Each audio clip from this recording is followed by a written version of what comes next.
Hello students, I am Laxman Singh Rawat, PGT Chemistry at CIS Dasua. Students, I hope you are enjoying this method of teaching learning that CIS Dasua has come up in this hours of crisis. CIS Dasua's e-learning is helping students to study at their home so that they do not lag behind due to this lockdown.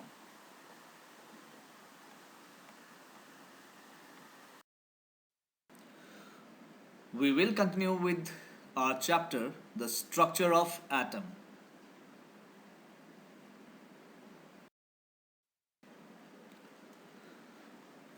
Today also, we will move further in the atomic models. We will discuss today the drawback of Rutherford model. Then, the developments leading to the Bohr's model of atom. In this, we will be discussing the wave nature of electromagnetic radiation in detail today.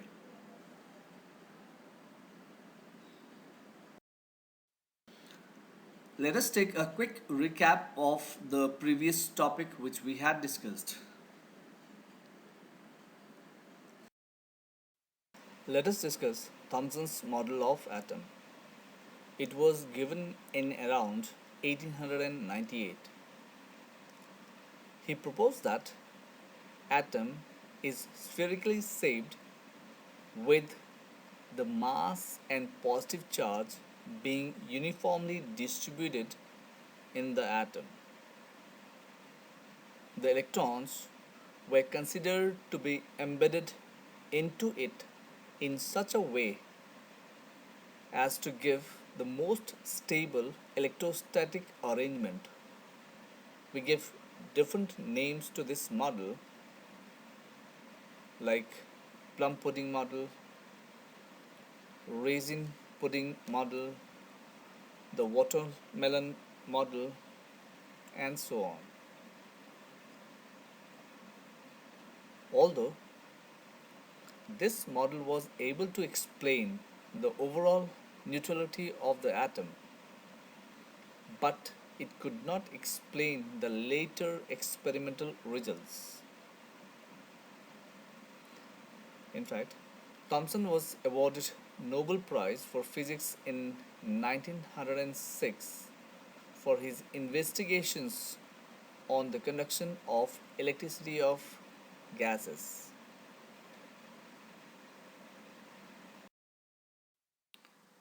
Let us first see the Rutherford's alpha particle scattering experimental setup. In the figure, we have on the left hand side the source of alpha particle from where the alpha particle is generated. At the center, we have the lead plate with a small hole at the center so that only a single beam of the alpha particle is allowed to pass through it, rest all the rays are blocked. And these single beam of the alpha particle is allowed to fall on the gold foil at the center of the photographic plate. The dotted lines are the deflected or the scattered beam of alpha particle, which when falls on the photographic plate produces scintillations, and these can be observed on the photographic plate from where the deflection can be measured.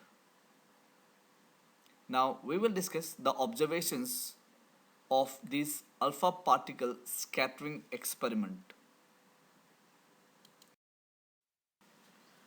Now, what were the conclusions drawn by Rutherford regarding the structure of atom after his alpha particle scattering experiment? Since most of the alpha particle passed through the foil undeflected, which meant that most of the atom was empty. Since it did not experience any kind of repulsion, that means most of the space inside atom was unused, or it was all empty only without any kind of masses. A few particles were deflected, and these alpha particles, they are quite heavy particle. They are helium ion, doubly charged, okay, and they are quite heavy particles. If they are deflected, that means the deflection must be due to the enormous repulsive forces, showing that the positive charge of the atom is not spread throughout the atom as Thomson had presumed. Because if the positive charge was distributed in the atom, repelling or deflecting the heavy alpha particle would not be possible. So it was assumed that the positive charge has to be concentrated in very small volume inside the atom, which cause the deflection of the alpha particles. Rutherford, by his calculation, showed that the volume occupied by the nucleus is negligible as compared to the total volume of the atom. He calculated the radius of atom to be around 10 inverse 10 meter, whereas the nucleus had the radius of around 10 inverse 10 meter. So the nucleus was very small as compared to the total size of the atom.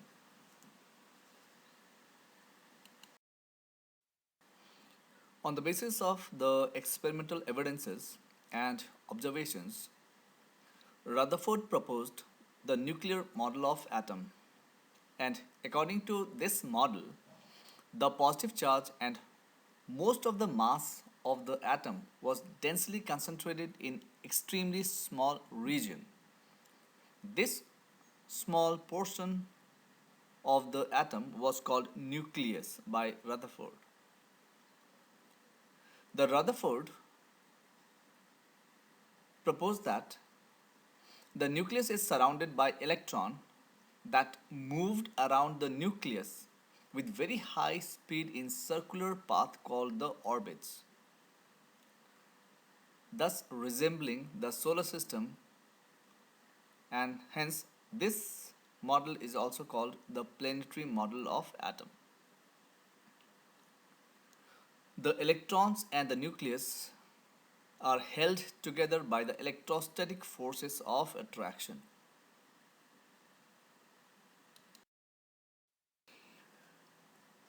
Radioactivity was discovered by Henry Becquerel.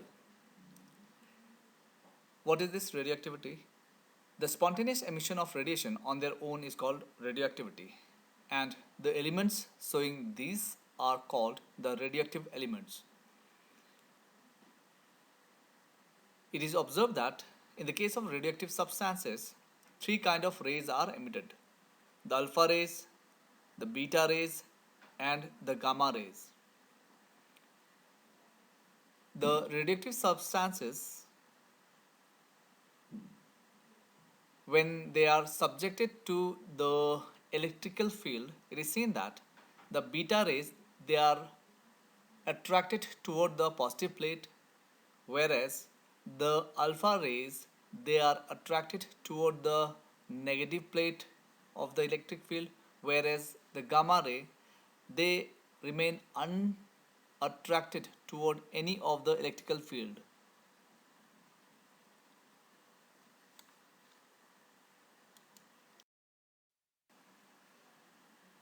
Now let us start with today's topic.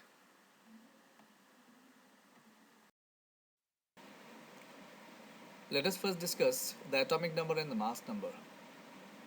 The presence of the positive charge on the nucleus is due to the proton in the nucleus, and the charge on proton is equal and opposite to that of the electron. The atomic number is defined as the number of protons present inside the nucleus. For example, hydrogen with one proton, the atomic number is 1. Similarly, sodium with atomic number 11 has 11 protons. Okay. The atoms are electrically neutral. It is because the number of the protons and the electrons are always equal in the neutral atom.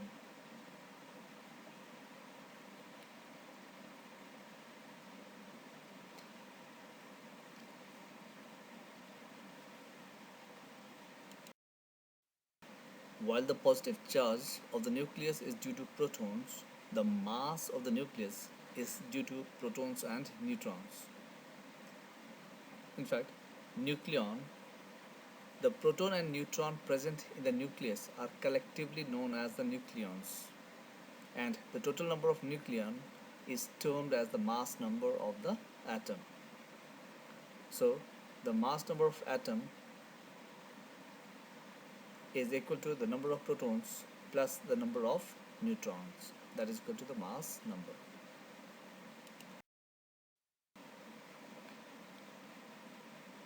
An atom can be represented by writing the symbol and the atomic number Z as the subscript, whereas the mass number A as the superscript.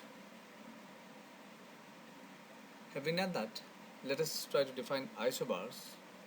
Now, isobars, these are the atoms with the same mass number but different atomic number. For example, carbon 14 and nitrogen 14, they are isobars, but they have different atomic number.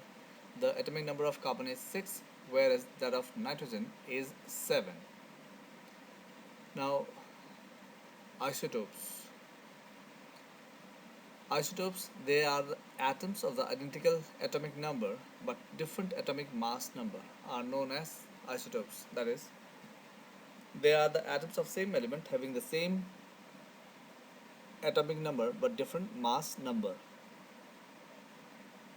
Remember, the difference between the isotope is due to the presence of different number of neutrons present in the nucleus. And since the chemical property of the atoms are controlled by the number of electrons, which in turn depend upon the number of proton in the nucleus, number of neutron present in the nucleus have a very little effect on the chemical properties of element. Thus, isotopes will have the similar chemical properties, but only their physical property differs. Here we have a problem on the atomic mass number. Calculate the number of protons, neutrons and electrons in bromine 8035. In this case, the atomic number is 35, the mass number is 80, and the species is neutral. That means the number of protons will be equal to the number of electrons, and that is equal to 35. Since we know that the atomic mass number equal to the atomic number plus neutron, therefore the number of neutron will be equal to the atomic mass number minus the number of protons, and the atomic mass number is 80 minus the atomic number is 35, so 80 minus 35 equals to 45, which is the required number of neutrons. Now let us see another problem where the number of electron, protons and neutrons are given as equal to 18, 16 and 16 respectively. We have to assign the proper symbol to the species. Since the atomic number is equal to 16 and the element with atomic number 16 is sulfur, so the element must be sulfur here. The atomic mass number equals to the sum of proton and neutron, therefore the mass number equal to 16 plus 16 equals to 32. In this case, the number of electron and the number of protons are not equal,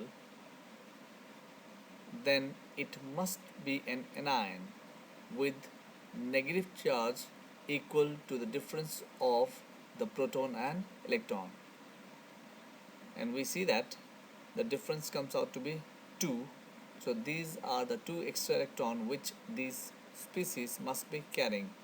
So the symbol of the species is sulfur anion with 2 negative charge. The atomic number is 16 and the mass number is 32.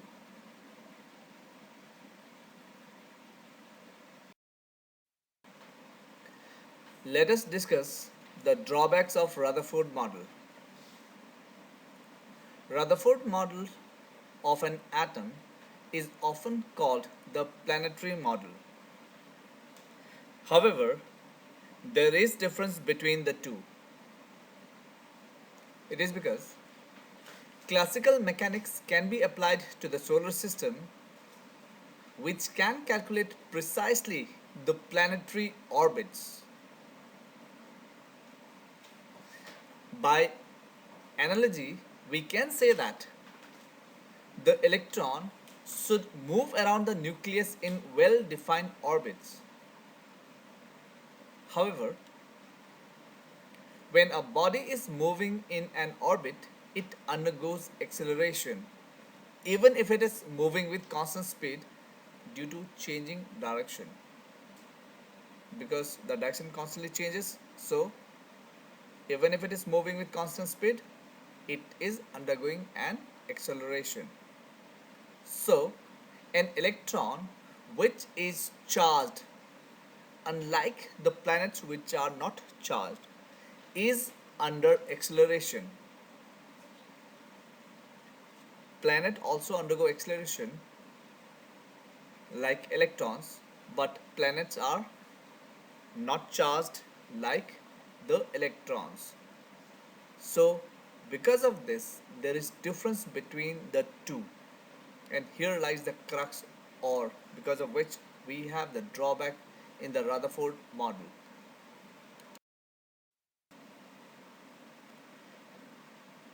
According to the Maxwell theory of electromagnetic radiation, a charged particle, when accelerated, should emit electromagnetic radiation. Therefore, an electron in an orbit will emit radiation and lose energy continuously. Thus, the orbit will continue to shrink and will take up the spiral path. By calculation, it can be understood that it should take only 10 inverse 8 of a second for an electron to spiral into the nucleus. But this does not happen. The atoms are quite stable. So, the Rutherford model could not explain the stability of an atom. Now, we may ask question, if the motion of an electron in an orbit is leading to the instability of an atom, then why not consider the electron to be stationary around the nucleus? If we suppose that, then the electrostatic attraction between the dense nucleus and the electrons would pull the electron toward the nucleus to form a miniature version of the Thomson's model of atom, which was also unable to explain many of the experimental facts. Another serious drawback to the Rutherford model is that it says nothing about the distribution of electron around the nucleus and the energy of these electrons, whether they've got the same energy or they have got different energies. It explains nothing about that. So these were the two serious drawbacks to the Rutherford model. First, electron revolving around the nucleus, okay, and not losing energy. Second, is not explaining the distribution of electron around the nucleus and also its energy, how the energy of electrons are distributed.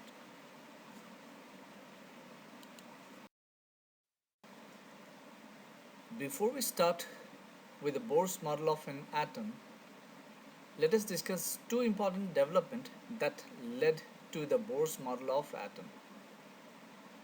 The interaction of radiation with matter provide immense information regarding the structure of atoms and molecules, and Niels Bohr utilized these results to improve upon the model proposed by Rutherford. The two developments played an important role in the formulation of Bohr's model of atom. These were the dual character of electromagnetic radiations, which meant that radiation possesses both wave-like as well as the particle-like properties. And second one was the experimental results regarding the atomic spectra that could only be explained considering the quantized energy levels in atom.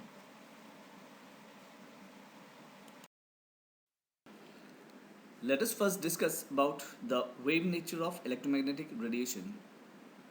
It was James Maxwell who gave a comprehensive explanation about the interaction between the charged bodies and the behavior of electrical and magnetic field on macroscopic level. He suggested that when electrically charged particle moves under an acceleration, alternating electrical and magnetic field are produced and transmitted. These fields are transmitted in the form of waves called the electromagnetic waves or the electromagnetic radiations.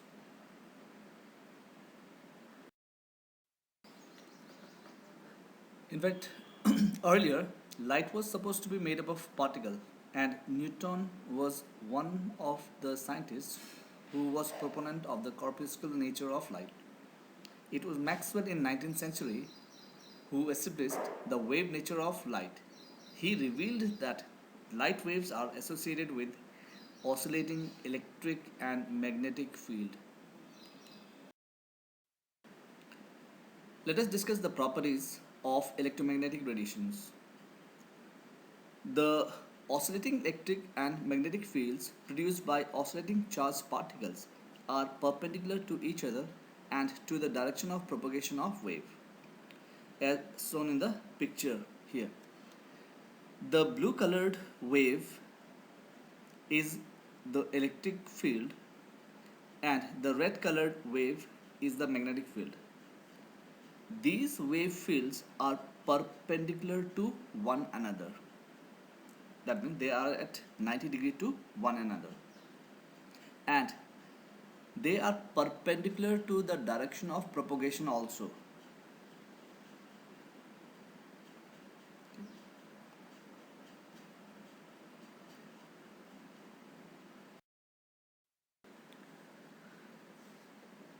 Unlike the sound waves or the waves produced in water, which are mechanical waves, the electromagnetic waves do not require medium and can move in vacuum. The mechanical waves like sound or the ripples which are created in water, they require medium to travel from one place to another place.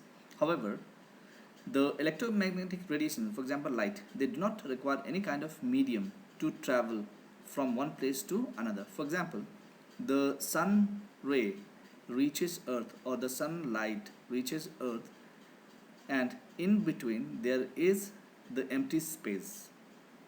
So the electromagnetic radiations, they do not require any medium to travel.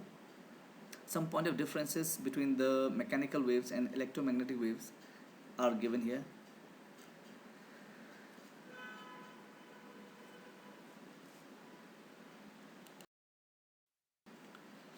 It is now well established that there are many types of electromagnetic radiations which differs from one another just in terms of the wavelength or frequency, and they together constitute what we call as the electromagnetic spectrum.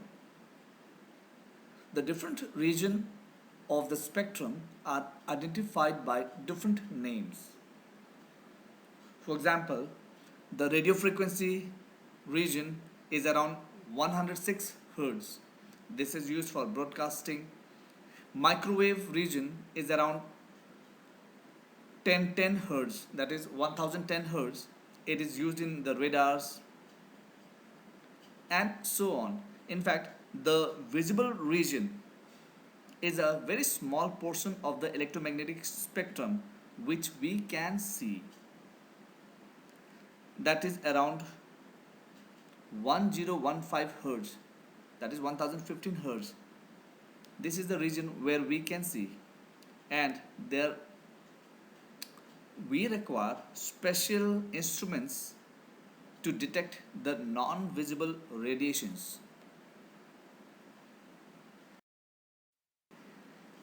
Electromagnetic spectrum is in fact the arrangement of the electromagnetic radiations on the basis of either decreasing wavelength or increasing frequency.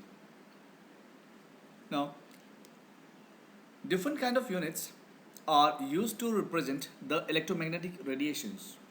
These radiations are characterized by the properties, namely frequency, wavelength, wave number, etc. We will be discussing about this in our next lecture.